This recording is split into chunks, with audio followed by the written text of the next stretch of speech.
Que bom que as pessoas da nação não entendem nosso sistema bancário e monetário. Pois se entendesse, acredito que haveria uma revolução antes do amanhecer. Henry Ford. A próxima crise econômica está se aproximando.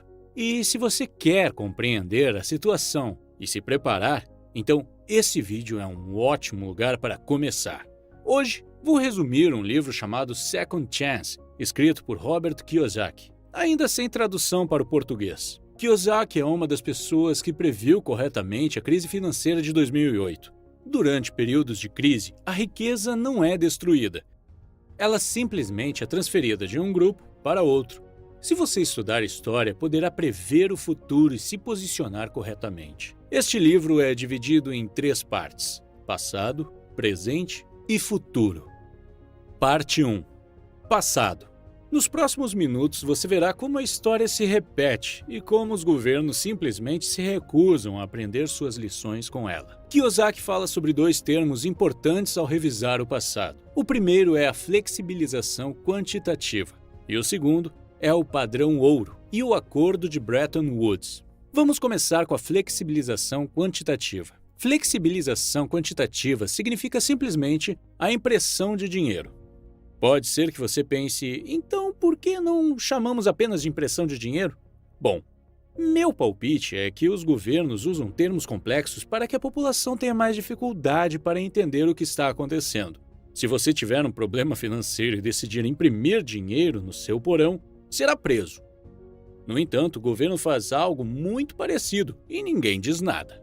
Governos geralmente imprimem dinheiro quando estão em crise econômica, ou quando o dinheiro extra é necessário em situações extremas, como uma guerra, por exemplo. E por que imprimir dinheiro é ruim? A resposta é: todas as vezes em que dinheiro é impresso, as classes baixa e média ficam ainda mais pobres e a classe alta fica ainda mais rica. A emissão de moeda destrói seu valor monetário, aumenta a inflação e os impostos.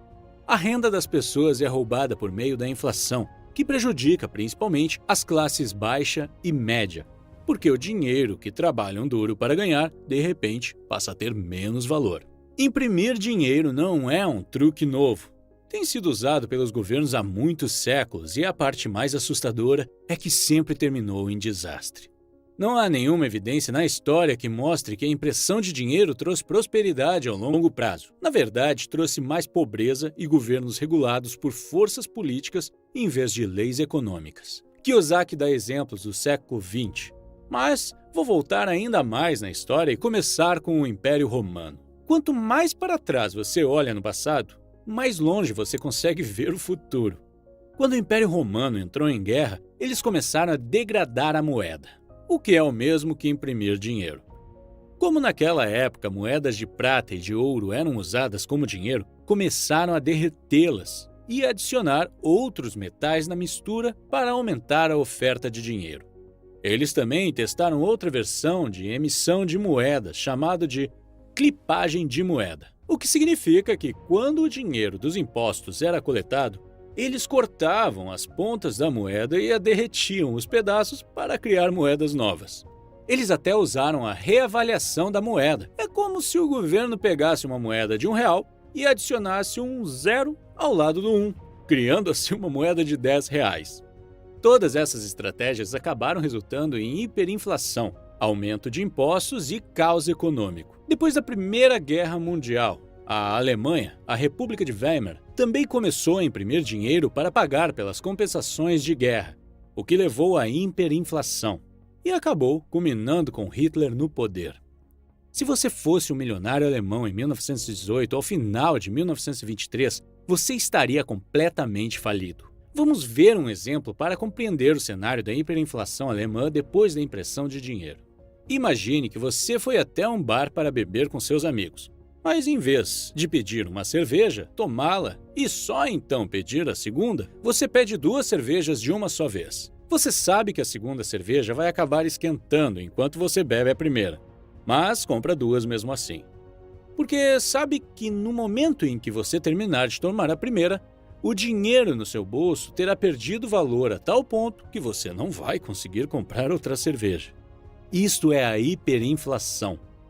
Este é o resultado desastroso da impressão de dinheiro. Os romanos tentaram, os chineses tentaram, os ingleses tentaram, os alemães tentaram, os zimbabuanos tentaram. E nunca deu certo. Agora, os Estados Unidos estão tentando. Os governos nunca aprendem com a história.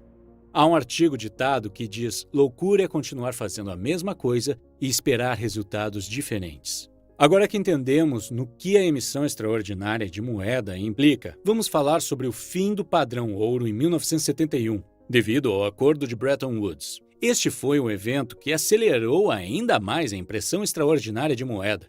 Segundo o Acordo de Bretton Woods, o mundo estava operando no padrão ouro, o que significava que as outras moedas estavam atreladas ao dólar e o dólar estava atrelado ao ouro, todos com uma taxa de câmbio fixa. Para cada dólar em circulação, deveria haver uma quantidade correspondente de ouro em reserva. Desta forma, caso um banco ou país quisesse ouro, ele poderia trocar seus dólares e vice-versa. Teoricamente, durante o padrão ouro, o governo não podia simplesmente imprimir moedas sem aumentar as suas reservas de ouro. Na prática, no entanto, os Estados Unidos imprimiam dinheiro sim, mesmo durante o padrão ouro. E chegou a um ponto em que havia muito dinheiro impresso sem correspondente em ouro. Isso significa que se as pessoas começassem a exigir ouro em troca de seus dólares, os Estados Unidos não seriam capazes de realizar a troca. O próximo passo, logicamente, foi pôr um fim ao padrão ouro, o que aconteceu em 1971. O presidente americano Nixon cortou o último vínculo entre ouro e o dólar, o que significa que os Estados Unidos agora podiam emitir moeda o quanto quisessem. O dinheiro se tornou uma ferramenta nas mãos dos governos e políticos. Desde 1971, os Estados Unidos fizeram 3 flexibilizações quantitativas, deixando a situação cada vez pior. Emitir moeda é como construir uma casa na areia. Você sabe que em algum momento ela vai desmoronar. Mas em vez de parar a construção e encontrar uma fundação mais sólida, você continua construindo. E quando os problemas surgem, você faz alguns remendos na esperança de impedir que a casa caia. Quando se começa a impressão extraordinária de dinheiro, é muito difícil parar. Parar significa destruir a casa e começar a construção do zero, algo que os políticos não querem fazer durante seu mandato, pois ficariam para sempre mal lembrados na história. Então, todos empurram o problema para a próxima administração e o show continua. Se quiser ver os efeitos da impressão de dinheiro, então observe os seguintes fatores. 1. De 1913 a 2018, o dólar perdeu 95% do poder de compra, o que deixa a vida mais difícil para quem precisa trabalhar por dinheiro. 2. O número de políticas assistencialistas atingiu um nível bem alto. A política assistencialista é um apoio governamental para as pessoas que não ganham o suficiente para o seu sustento. 3.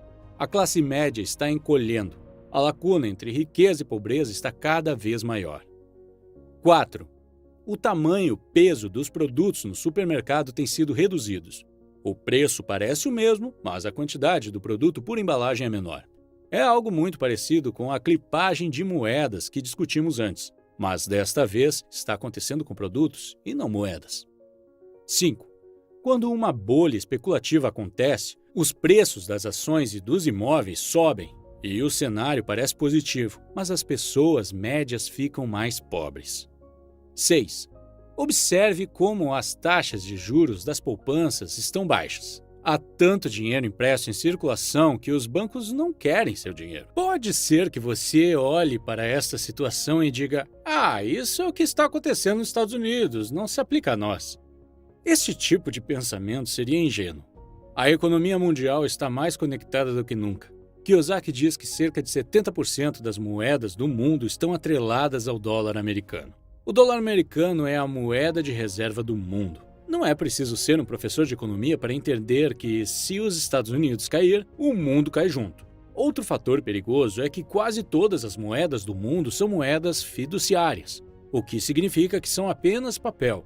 Não há ouro ou outra coisa que possa garantir o seu valor. E a história mostra que todas as moedas fiduciárias, em algum momento, acabaram voltando ao seu valor original, ou seja, zero. Não há evidências de que o mesmo não vá acontecer com o dólar. O dólar já perdeu 95% do seu valor. Quanto tempo você acredita que vai demorar para perder os 5% restantes? De acordo com Kiyosaki, o que estamos vivendo agora não é uma crise financeira, é uma crise educacional. As pessoas não compreendem o que está acontecendo e é assim que os governos se safam. E não é apenas o governo dos Estados Unidos. Outros governos também. O fato de aprendermos muito pouco sobre dinheiro na escola não é um erro ou acaso, é parte do plano. No passado, os escravos não tinham permissão para aprender a ler ou escrever porque assim não começariam a exigir seus direitos. O governo nos direciona de uma forma que não é projetada para beneficiar a maioria.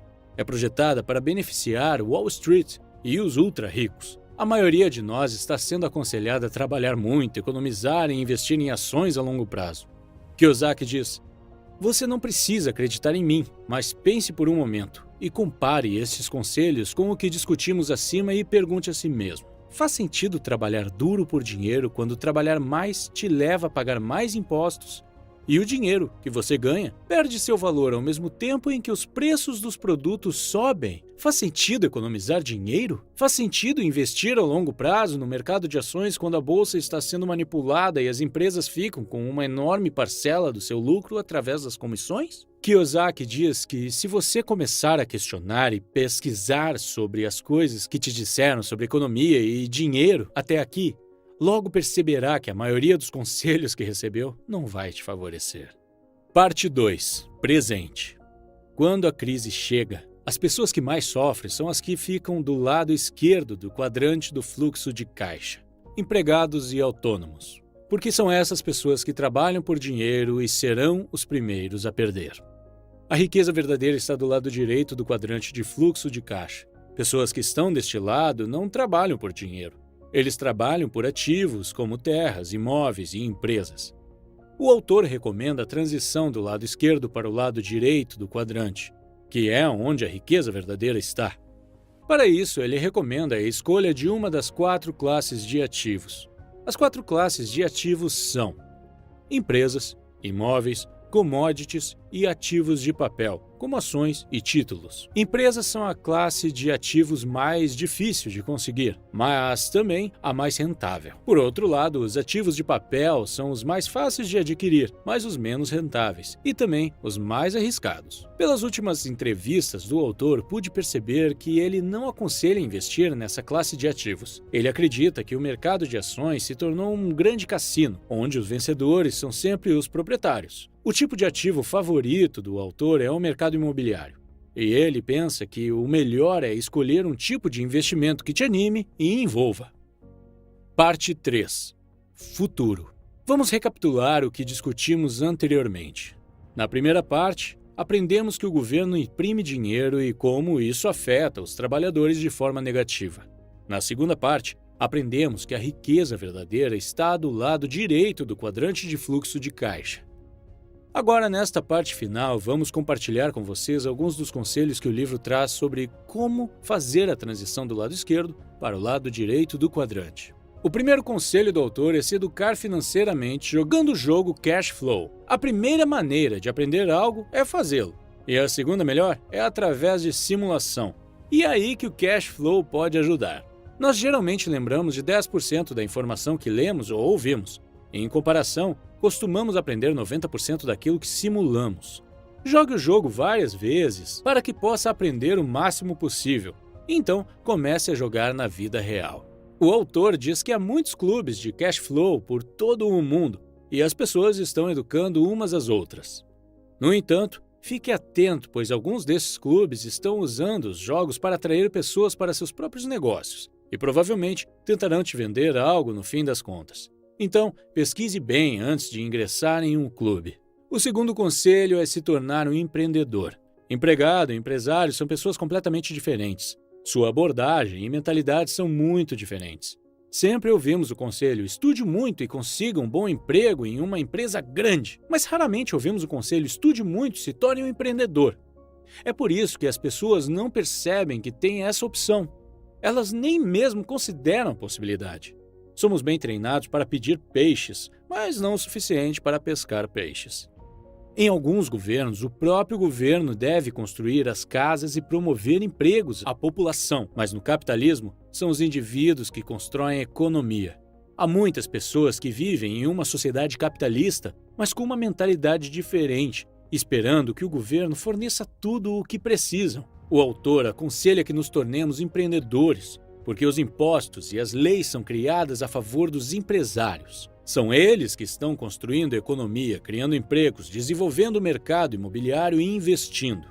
O governo precisa dos empresários ou não haveria empregos e o governo não conseguiria coletar impostos. Muitas pessoas pensam que empreender é arriscado, mas buscam segurança em um emprego. Mas não existe mais emprego seguro. A maior parte dos empregos está se mudando para países como a Índia e as Filipinas. Ter um emprego é, na verdade, mais arriscado do que ter uma empresa, porque quando você tem um emprego, você tem apenas um cliente, que é o seu empregador. Se ele te demitir, então você não terá outra fonte de renda. Mas, como empresário, você tem muitos clientes. Conselho 3. Não viva abaixo de suas posses. Expanda suas posses. Se você pedir ajuda a um planejador financeiro, ele irá dar uma olhada em seus gastos e te aconselhar a cortar gastos. Então você vai cortar o cappuccino que tomava todos os dias na padaria perto do trabalho. Kiyosaki diz: por que não olhamos para o outro lado da equação e encontramos uma forma de aumentar nossos ganhos, de forma que o preço do cappuccino se torne insignificante? Cortar gastos é matar as suas paixões. Não mate suas paixões. Encontre formas de sustentá-las. Sempre pergunte a si mesmo: o que posso fazer para ter mais condições financeiras? Conselho 4. Aprenda a usar dívidas e impostos para conseguir mais ativos. Desde 1971, dinheiro se tornou dívida.